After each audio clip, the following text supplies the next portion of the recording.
Pai amado, Pai querido, aqui estamos, Senhor, em nome de Jesus, para lhe agradecer por tudo que tem nos feito, nos dado, segundo a tua misericórdia.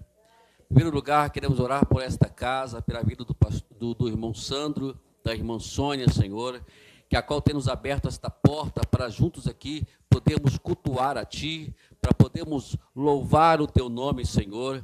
Que o Senhor venha abençoar esse casal, abençoar esta família, abençoar os vizinhos, abençoar todos os que estão ao redor, Pai amado, de uma forma maravilhosa e extraordinária. Pedimos também pela vida do irmão Silvio, que sempre está conosco aqui, Senhor amado, que hoje também trouxe Deus também o seu colega, para podermos juntos nos ajudar nesse trabalho. Abençoando, Pai amado, todos que estão envolvidos nesse trabalho, como a Rosilene, hoje está aqui o Gilvanci, Senhor Deus amado, a irmã Odete, Pai amado, e os demais Deus queridos que estão para chegar, que o Senhor venha nos abençoar com toda a sorte de bênção espiritual e venha confirmar a cada dia, Deus amado, a cada culto, esta obra nas nossas mãos. Abençoamos também, Deus amado, pedimos, Senhor, que venha abençoar, meu Pai amado, também o pessoal lá de Petrópolis, ó Deus querido, que estão, Pai amado, passando por uma necessidade, por uma situação difícil, Pai amado, de perdas, não somente perdas materiais, não somente perdas emocionais, como também perda de vidas, ó Deus.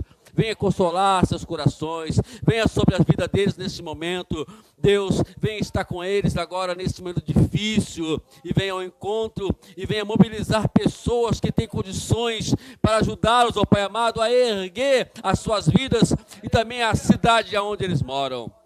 Abençoa o prefeito da cidade de Petrópolis, ó Pai amado. Também abençoa o nosso governador, Pai amado, Cláudio Castro, que está lá, Deus amado, juntinho, trabalhando para poder dar uma solução para aquela cidade. Abençoa o nosso país, o nosso presidente da República. Abençoa o nosso prefeito de Itaguaí. Abençoa, Pai amado, o nosso governo no modo geral. E nos dê, Deus amado, a sua paz e a sua graça sobre as nossas vidas. Obrigado por mais uma oportunidade que tem nos dado, e pedimos, Senhor, que venha abençoar a cada atividade que a qual terá nesse trabalho hoje aqui, Senhor, e nos abençoar com toda a sorte de bênçãos espirituais, e que teu Senhor Espírito Santo venha trabalhar de uma forma poderosa nos corações deste lugar, venha batizar, venha curar, venha libertar, mas venha fazer a sua obra nesse lugar, porque a tua palavra diz que o Senhor estará conosco até a consumação do século. Se tiver 2 ou 3 reunidos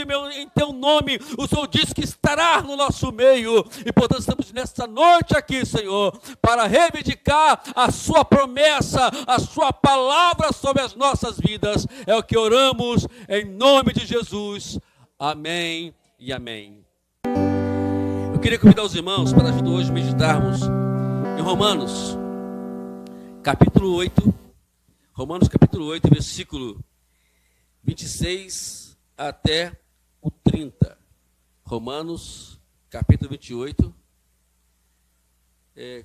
versículo 26 até o 30.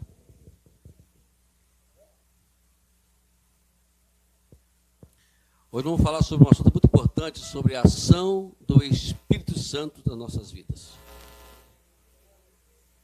O Espírito Santo está nesse lugar, queridos. Você crê nisso?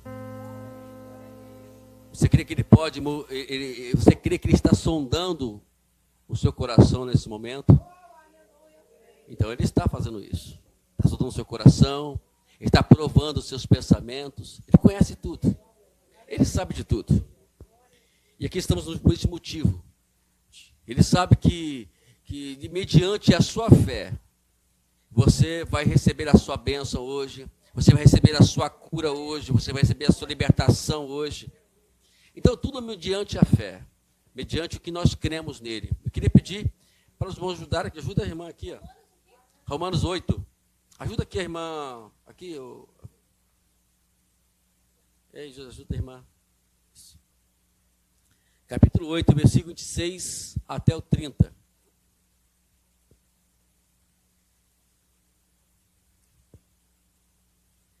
Uma passagem muito interessante, porque ela nos fala sobre a ação dele. Porque a gente quer alguma coisa resolvendo os problemas, não queremos? Né, irmão Odete? Nós não queremos que Deus resolva os problemas. Então nós precisamos do Espírito Santo, irmão Odete. Né? Sem ele, não existe solução. capítulo 8, versículo 26. 8, 26 até o 30. Diz assim. Você autorizou aí, irmã Sônia? Vamos lá. Da mesma maneira, também o Espírito nos ajuda em nossa fraqueza, porque não sabemos orar como convém, mas o próprio Espírito intercede por nós, com gemidos inexprimíveis. E aquele que sonda os corações sabe qual é a mente do Espírito, porque intercede pelos santos de acordo com a vontade de Deus. Sabemos que todas as coisas cooperam para o bem daqueles que amam a Deus, daqueles que são chamados segundo o seu propósito. Pois aqueles que Deus de antemão conheceu, também predestinou para serem conformes à imagem do seu Filho, a fim de que ele seja primogênito entre muitos irmãos. Ao que predestinou, estes também chamou. Aos que chamou, esse também justificou. E ao que justificou, esse também glorificou. Amém? Essa passagem, Paulo, ele fala sobre a ação do Espírito Santo na nossa vida. Pense que não, amados. Nós temos fraquezas, temos deficiências. Quem somos nós para julgarmos que sabemos fazer alguma coisa? Quem somos nós para dizermos que nós temos o controle da nossa vida? Se nós tivéssemos o controle da nossa vida, as coisas não aconteceriam, como a gente não pegaria a gente de surpresa, né? Como nós às vezes imaginamos, né? Aí vocês pegam, né, irmão? Já acontece alguma coisa, eu nem imaginava que isso poderia acontecer. Se eu soubesse que isso ia acontecer, eu estaria resolvendo, eu não estaria permitindo que acontecesse. Mas, infelizmente, não é assim que vivemos. Infelizmente, nós vivemos no improviso, no imprevisto. Por isso que a Bíblia sempre nos orienta ao quê? A gente está sempre em sintonia com Deus. Porque Ele sim conhece todas as coisas. Quando Jesus, se ele estava na terra, ele disse para os discípulos o seguinte: olha, eu vou ter que ir embora. Porque se eu estiver aqui, vocês não vão poder ter, né, uma comunhão maior comigo. Então eu vou ter que ir para que eu venha enviar o Espírito Santo, porque esse sim, ele vai entrar dentro de vocês, vai habitar em vocês, e vocês vão poder ter comunhão comigo diariamente, constantemente. Então, uma coisa maravilhosa. E no Pentecostes, o Espírito Santo desceu sobre aquele lugar, aonde pôde, né, começar a sua ação naquele momento na vida de todos nós, na igreja do Senhor. Então, o que Paulo nos ensina aqui é justamente, se nós formos ler todo o capítulo 8 de Romanos, né, a gente vai ver que ele fala sobre a atividade contínua do Espírito Santo, como devemos estar nessa atividade com ele. Mas essa passagem em si, ela mostra de uma forma bem clara como o Espírito Santo trabalha nas nossas vidas.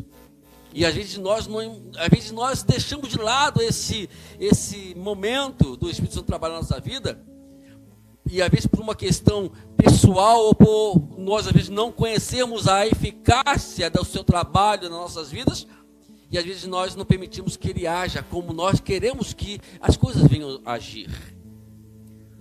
Uma coisa que devemos, antes de tudo, aprender que nós somos completamente, inteiramente dependentes do Espírito Santo. Alguém consegue ver o diabo? Por que não vimos o diabo? Por que, irmãos? Quem sabe dizer por que nós não vimos o diabo? Não. Por que nós não vimos o diabo?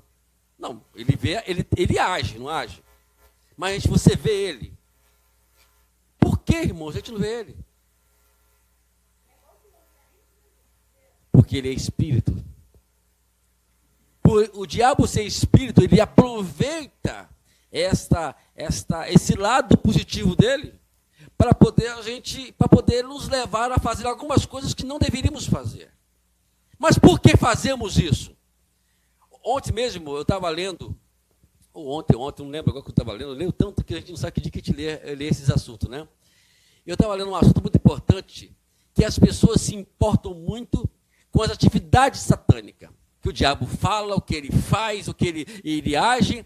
Mas não é isso que a Bíblia ensina para a gente. A Bíblia nos ensina a gente se preocupar com o diabo. A gente não tem que se preocupar com Satanás. Mas pastor, não tem. Não tem. Você não vai encontrar nenhum lugar na Bíblia, você fala assim, olha, o diabo. Não existe isso. Por quê? Que quando você entende as coisas do Espírito, quando você entende a ação do Espírito Santo na sua vida, ou deixa ele agir na sua vida, não tem que se preocupar com nada disso. Porque ele vai te avisar. Lembra que Jesus falou, quando ele foi tentado pelo diabo? Ele se preocupou com o diabo. Jesus estava 40 dias sem comer. Ele disse, olha, se você tem fome, se você é filho de Deus, transforma essa pedra em pão.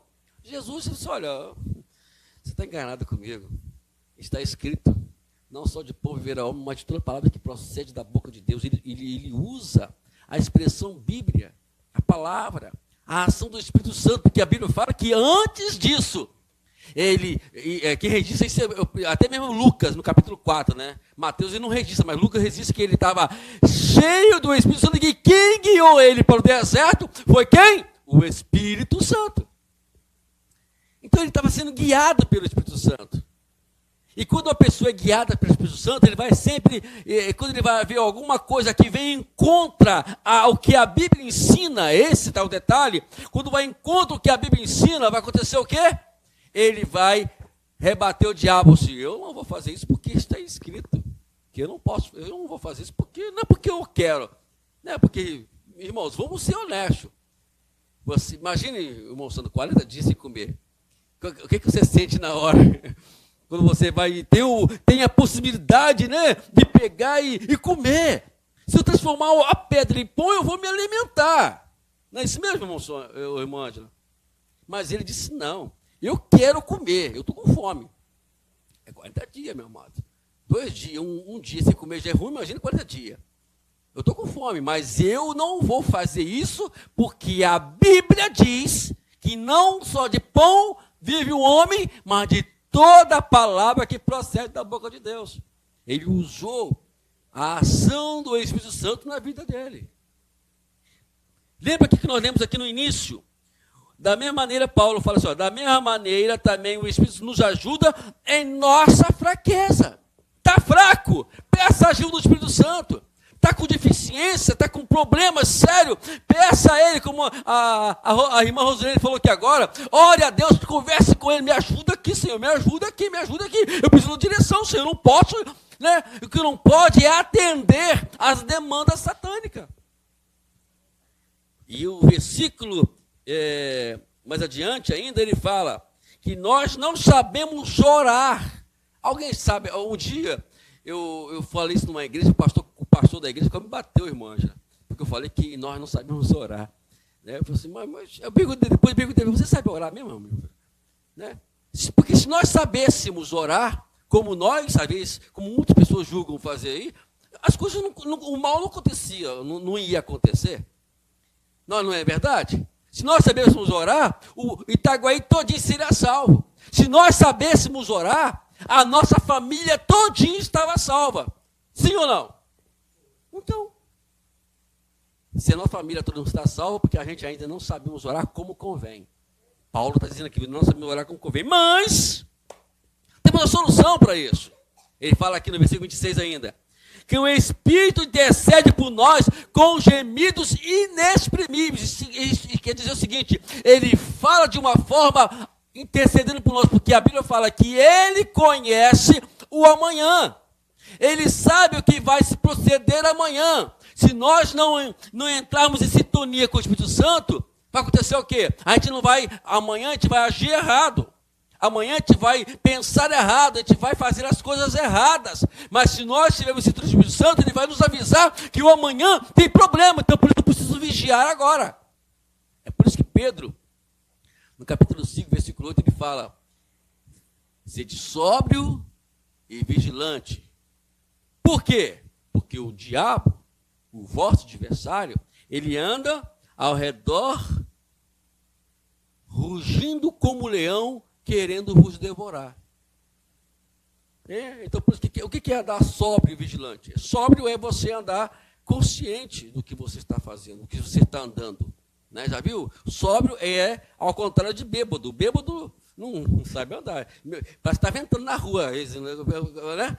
Ele não, nem para andar direito ele anda. Ele fala as coisas que talvez não queria falar. Tem um ditado aí fora que fala que, né, moçando, que quando alguém quer falar a verdade, ele se bebeda, né? Quando ele quer confrontar alguém, ele vai beber, né, para poder confrontar alguém.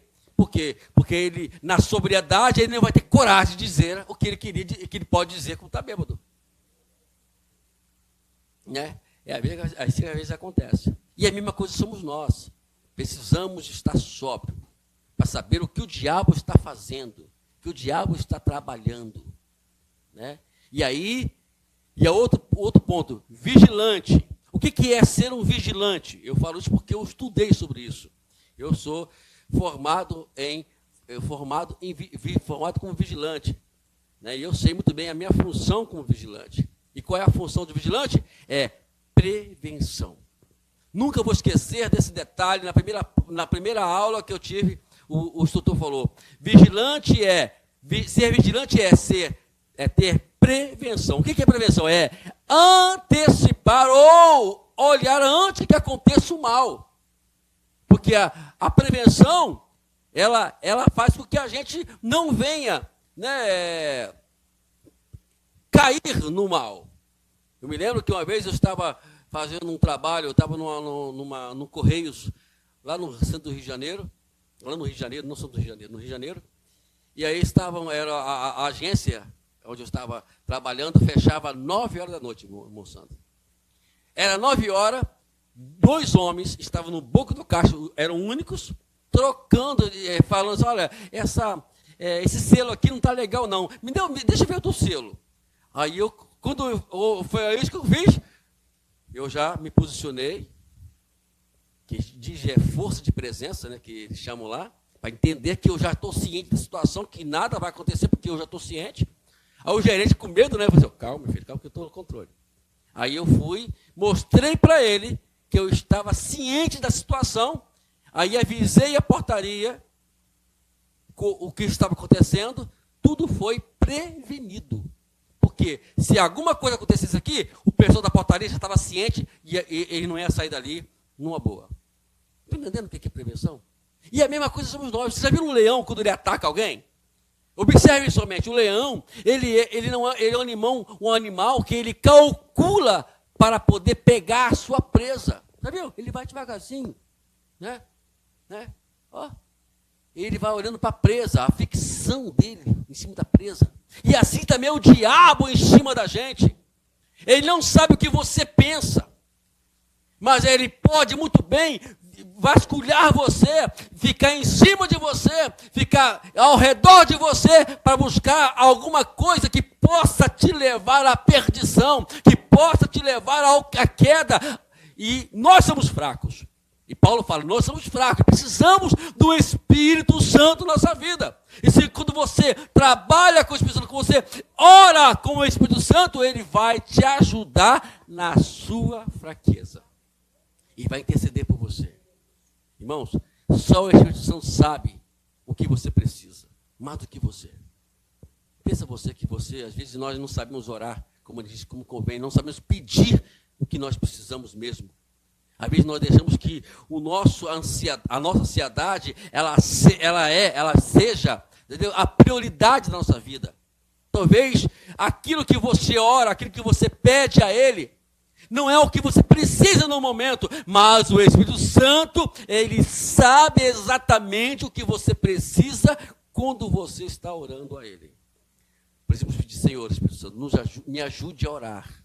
Essa seria a posição mais certa. Me ajude a orar, me orienta o que eu tenho que falar, porque eu estou perdido. O que eu quero realmente é pegar o Silvio, eu vou falar o Silvio, que tem o mesmo corpo que eu, então é mais fácil, né? A única diferença é que ele luta capoeira não, né? Mas eu quero pegar o Silvio, eu quero esmagar ele. Mas os pessoas estão dizendo assim, não, essa não é a prioridade. Vai aprender a lutar primeiro, para depois você lutar com ele. Né, Silvio? Primeiro eu vou ter que aprender a lutar primeiro, para depois pegar você. Então, eu vou apanhar. A mesma coisa é isso. Vá primeiramente buscar a prioridade. E o Espírito Santo é o único que tem prioridade. Então, o primeiro ponto aqui é, ele está para nos ajudar na nossa fraqueza. Segundo, nós, como não sabemos orar como convém, ele vai orar por nós. Em segundo lugar, ele vai dizer, é aquele que sonda os corações. Ele sabe qual é a mente do Espírito. Ele conhece tudo. Quando você vai orar, lembra de uma coisa, amados. Ninguém vai se enganar. Ninguém vai enganar ele, porque ele já conhece o coração. Lembra que quando eu vou orar por alguém, né, irmão Edete, lembra disso? Quando eu vou orar por alguém, eu sempre pergunto, você crê no seu coração o que você quer? Porque se você crer mediante que está a fé no seu coração, é que será realizado. Não existe esse negócio que eu quero que tem que fazer, não. Tem que estar aqui dentro. Ele vai sondar o seu coração. Lembra do que Jesus uma vez passava por uma cidade chamada Naim, uma vila, e que nessa vila estava vindo uma multidão. Era um cortejo fúnebre de uma mulher que era viúva, a qual perdia agora o seu único filho. Observe que coisa maravilhosa. Jesus, quando ele olha, ele chega lá no cortejo, ele para o cortejo, olha para aquela mulher e já sonda o seu coração, porque o desejo dela era esse. Porque ela perdeu o seu filho. Imagina agora a viúva, perde o seu único filho, que talvez seria o seu sustento, que seria aquela base da sua vida, porque agora não teria, porque naquele tempo não tinha INPS, não tinha pensão, não tinha aquela coisa toda, né? Então, eles viviam em função de alguém. Ela vivia em função do marido morre. Agora, o seu filho vivia em função do filho, o filho também morre. E o que será dela agora? Além de perder o filho, que é uma coisa dolorida, ainda estava agora dizendo, agora eu vou mendigar, porque o meu sustento também foi para o brejo. Jesus olha para o coração dela. Jesus é a única vez que eu vi na Bíblia, não sei se vai ter outra passagem que eu não me lembro, que a pessoa não pede nada a Jesus, mas Jesus cura. E Jesus age, Jesus opera. Interessante. Porque ele olha e disse, mulher, não chores. Não chores. E ela para de chorar e olha para Jesus e olha para o cortejo, e manda colocar a marca no chão e diz, menino jovem, levanta-te. E na mesma hora, aquele menino recebeu a vida novamente. Então vejamos que às vezes tem coisas, amados, que Deus não vai nem esperar que você ora.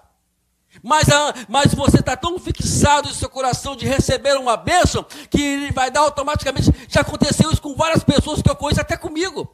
Que eu nem pedi isso, mas Deus me deu. Mas estava no meu coração, era a prioridade no meu coração. Ele vai sondar o seu coração antes de atender o que você pediu. Nem tudo que você fala está no seu coração. Então, eu estamos aprendendo isso, então vamos fazer o seguinte. Vamos primeiramente olhar para o coração, antes de orar, antes de pedir alguma coisa, faça isso. Ora para o coração. O que está no meu coração? Agora, o que está no meu coração é da vontade de Deus, porque aqui diz o seguinte, olha, aquele que sonda os corações, sabe qual é a mente do Espírito, porque intercede pelos santos de acordo com a vontade de Deus. O que prevalece sempre será a vontade de Deus. É o que nós precisamos aprender. Aprender a viver de acordo com a sua vontade. E outra coisa interessante também, para a gente não poder prolongar muito, fala assim, olha, pois o versículo 29, o versículo 28, aí esse aqui é profundo, né? Até o nosso irmão, esqueci o nome dele, o irmão Júnior, Júlio? É Júnior, né? O irmão Júnior, e até nos antecipou aqui alguma coisa sobre isso, né? Versículo 28, que fala, ó, sabemos que todas as coisas cooperam para o bem daqueles que amam a Deus, que são chamados segundo o seu propósito. Deixa eu falar uma coisa para você aqui. Todos vocês, Deus tem um propósito por cada um de vocês. E nós estamos aqui nesta terra, justamente para isso. Você não está vivo porque você está com saúde. Você não está vivo porque porque você está vivo. Não, tem propósito. Deus tem um propósito para a sua vida. Se não fosse, nós não estaríamos aqui. Então Ele quer que nós buscamos esse propósito. Senhor, o que o Senhor quer que eu faça nesta terra? O que o Senhor quer que eu seja nesta terra? Eu estou vivo porque o Senhor me deu vida. Em vez de nós reclamarmos da vida, vamos começar a pedir orientação a Deus para fazermos o que Ele nos chamou. O propósito dEle. Né? Porque todos nós temos um propósito. Deus que chamou para alguma coisa. E temos que buscar isso. Agora, tem coisas que acontecem na nossa vida, justamente para nós irmos em conta desse propósito. Quantos de nós aqui já passamos por diversas situações adversas na nossa vida? Vou fazer aqui algumas lembranças que você vai lembrar agora. Leva você algumas lembranças. Vamos lá. Se não fosse aquela dificuldade que você passou, você estaria morando onde você está morando hoje? O que levou alguém, irmão Odete, você mudar para um lugar, aquele lugar que você encontrou algo interessante, algo que a qual satisfez a vida da senhora? Irmã Ângela. Aí você vai, de repente você anda e você passa por uma situação difícil, e aquela situação levou a você atingir, a você conseguir algo que foi satisfeito você. Um negócio legal. Aí você talvez não pensou, mas foi aquela dificuldade. Foi aquela coisa que... Às vezes nós temos que brigar contra as diversidades da nossa vida. Ao contrário, quando nós viemos encontro à adversidade, quando viemos encontro às lutas da nossa vida, as tribulações, lembra de uma coisa, elas vieram para um propósito. A pergunta certa seria, ou a oração seria essa: Senhor, aonde o Senhor quer me levar por conta dessa adversidade, por conta dessa luta, por conta dessa tribulação que eu estou passando hoje? O que o Senhor quer me ensinar? O que o Senhor quer me levar? Então, são situações que a gente precisa fazer orações a Ele, buscar a Ele. Tem pessoas que ficam discutindo com Deus porque estou passando por dificuldade. Por que isso? Por que isso? Ainda diz aquela palavra, eu não mereço isso. Quem somos nós para dizermos que nós não merecemos nada? Né? Se nós fôssemos olhar para os merecimentos, nós não estaríamos aqui.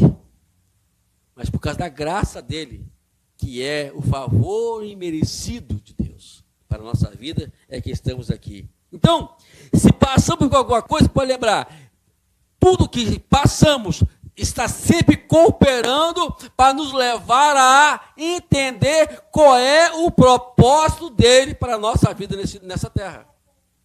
Nunca se esqueçam disso. E outra coisa interessante também, que eu quero falar para os irmãos aqui, é sobre o versículo 29. Diz assim: pois aquele que chamou de antemão, conheceu ele também, predestinou, para sermos conforme a imagem do seu Filho, a fim de que ele seja o primogênito entre muitos irmãos. Deus nos chamou para chegarmos a sermos semelhante à imagem de Deus. Você sabia que nós perdemos aquela essência? Porque o homem, quando pecou no Éden, ele perdeu a essência. A imagem continua, né? Porque o que é a imagem de Deus? O que faz a gente sermos a imagem de Deus? Raciocínio, vontade. Você não raciocina? Não raciocina? Então, porque Deus também raciocina. Isso é a imagem de Deus. Você não tem vontade? Então também Deus também tem a sua vontade. Deus também, ele não tem emoções? Nós também temos emoções. Então nós fomos criados conforme a imagem de Deus, como ser emocional, seres que têm vontade, seres que raciocinam, seres que pensam. Então, só que o raciocínio foi danificado, as emoções foram danificadas, e, consequentemente, a vontade também será danificada por causa do pecado.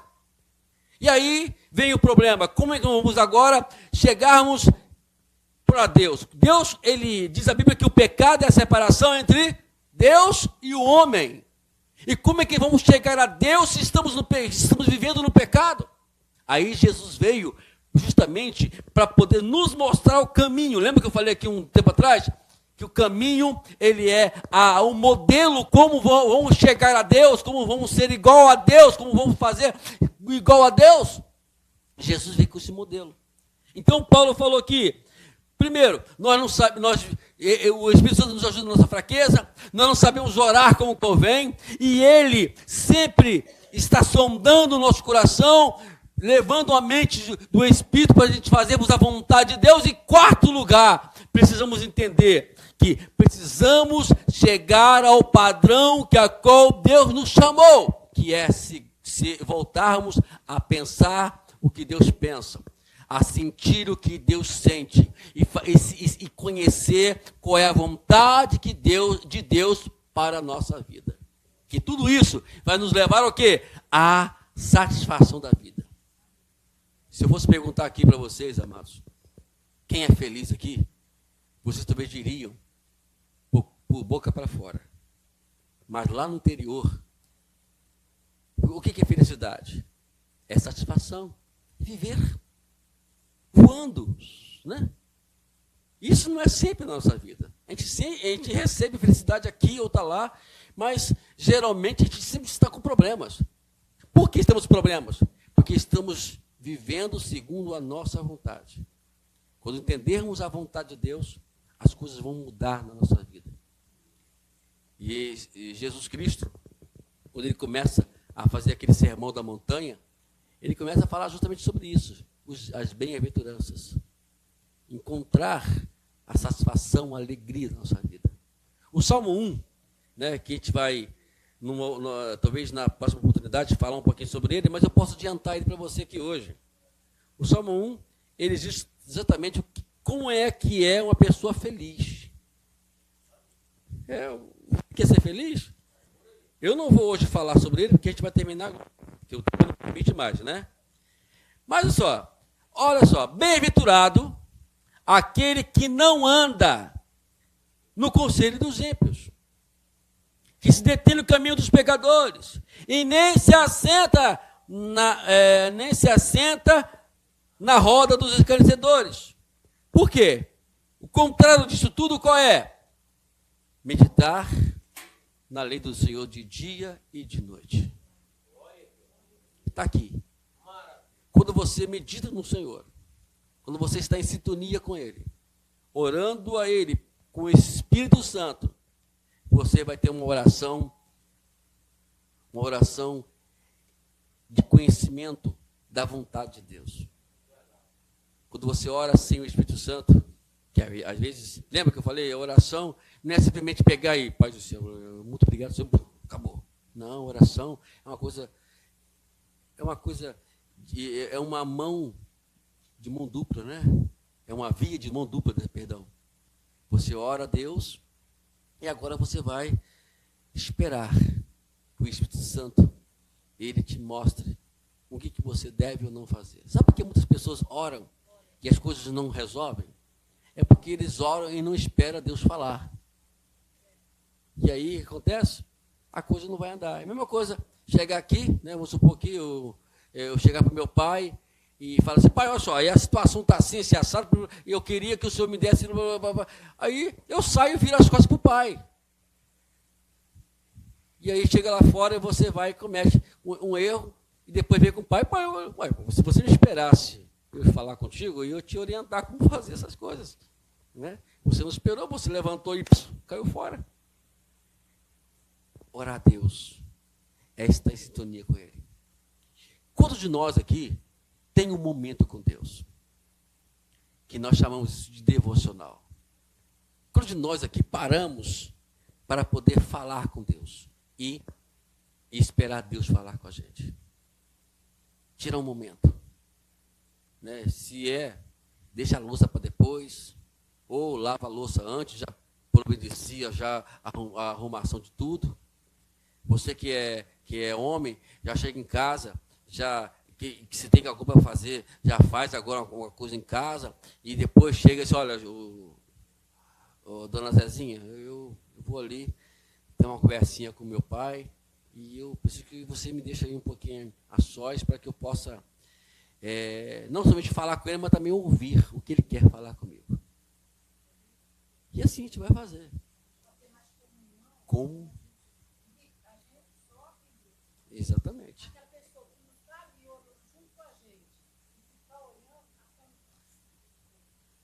É porque a gente, na verdade, não está ali conectado unicamente. E às vezes pode também. Chama o marido, que às vezes, ou a esposa que não tem essa sintonia, você fica quietinho aqui que eu vou falar com ele, depois eu te falo o que ele falou comigo. Tá? Mas vou ficar aqui, quietinho aqui, mas não fala nada não, hein? Aqui é uma conversa aqui entre eu aqui, e fala alto. Irmãos, tem uma coisa que eu aprendi na Bíblia, que tem coisas que a gente precisa orar, mas precisa também provar para alguém que está ao nosso lado que foi nós, que nós oramos e está acontecendo isso por causa da nossa oração. Lembra de Jesus, quando Jesus chegou lá em Betânia e Lázaro já estava morto? Olha só qual foi a oração de Jesus. Então, olha qual foi a oração de Jesus. Pai, eu sei que tu me ouves, mas para que esse povo saiba que tu me enviou aqui, agora eu estou falando, por isso eu estou falando contigo. Olha só, mudou a conversa. A oração ali, não é porque ele quis se apresentar ao povo. Não, ele quis, ou melhor, que o povo falasse, olha, para que Deus ouvisse ele. Não, ele sabia que Deus já ouvia ele, que o Pai já ouvia ele. Mas aquele momento era um momento muito importante, para que as pessoas soubessem e sabesse quem ia operar ali. No caso da ressurreição de Lázaro, era o Todo-Poderoso Eterno, e não ele. E também nós precisamos fazer isso. Eu quero fazer um desafio para vocês aqui hoje à noite. Pega a guitarrinha aqui, meu irmão. Vai lá, pega a guitarrinha.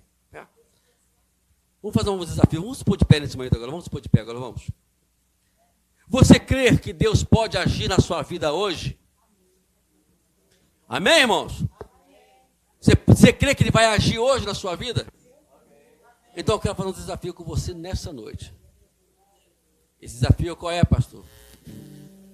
Olha para o teu coração nesse momento agora. Feche seus olhos, meu filho. Feche seus olhos no momento agora. Olha para o teu coração agora. Sonda Ele agora. Observa o que você quer que Ele haja nesse momento, de acordo com o seu coração agora. Eu quero desafiar você, porque na próxima quarta-feira que vamos estar aqui, eu quero que você conte esse testemunho para que as pessoas saibam que Deus falou contigo de acordo com o que estava no seu coração. Fala para Ele agora. Olha para Ele agora, para o seu coração agora. Olha. Eu vou orar agora. E nessa oração, eu quero que Deus vai responder o que está no teu coração agora. Senhor Deus, é o Espírito que sonda os corações, que prova os pensamentos. O Deus que conhece todas as coisas e conhece talvez aquilo que a gente nem imagina que nós estamos precisando. Mas o Deus que está, é o Deus que age mesmo assim. É o Deus que sonda, o Deus que intercede por nós, que nos ajuda nas nossas fraquezas, que às vezes permite as adversidades, as tribulações, para poder nos levar ao seu propósito. É o Deus também que quer nos levar a imagem do seu Filho, a imagem de Jesus. Sentir o que o Senhor sente, pensar o que o Senhor pensa e saber qual é a sua vontade nas nossas vidas, Senhor. Vai agora sondando os corações agora, Deus. É minha oração hoje, profética para a vida deles, que o Senhor vai agir segundo o que eles estão te pedindo, segundo o que eles estão agora falando, segundo os seus corações, ó Deus. Age agora. Age, Senhor, de forma extraordinária. Seja, Deus amado, sobrenatural na vida deles nesse momento, Senhor. Vai agindo, porque o Senhor é o Deus Todo-Poderoso, o Eterno, o domínio, teu domínio sobre todas as nossas vidas, ó Pai. Age agora, Senhor. nas vidas dos